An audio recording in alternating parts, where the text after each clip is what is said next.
शेतकरी पहिला कोणाला दोष देतो? पावसाला. खरं पावसामुळे असं होतंय का? पूर्वी पडत नव्हते का पाऊस पडत होते, परंतु तेव्हा मातीत काय होता? कस होता. सगळ्यांना कळलं पाहिजे, दिवाळ आणि दिवाळी दोघांमध्ये काय फरक आहे? वेलांटीचा फरक आहे. वेलांटीचा अर्थ काय होतो? ई ना, ई म्हणजे ईश्वर. जमिनीमधला ईश्वर काय आहे? सेंद्रिय कर्ब. मातीतला ईश्वर काय आहे? सेंद्रिय कर्ब. तुमच्या माझ्यामध्ये प्राण आहे म्हणून आपण उभे.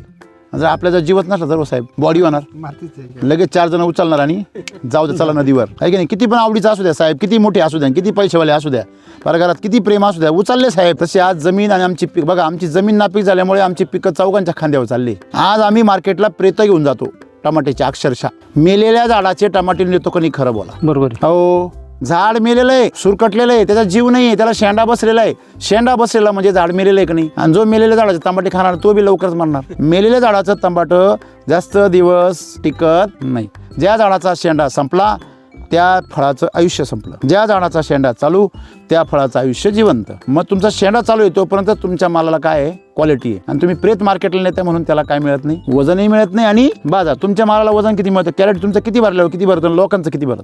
हँडल पकडतो ना आपण, हा, तिथं खाली खटकीच्या खाली कटकीच्या 21 किलो आणि बाकीच्यांचं बाकी 17-18. एकीकडे वजन कमी, दुसरीकडे क्वालिटी कमी, तिसरीकडे खर्च जास्त आणि चौथीकडे बाजार सुद्धा कमी. सगळा कमीच आहे, सगळा केमिकलचा कमी. आपण जमिनी तुम्हाला ओरडू सांगू राहिली की मला हे केमिकल देऊ नका, पण आपण काय हटत? कारण पडिले वळण इंद्रिया सकळ.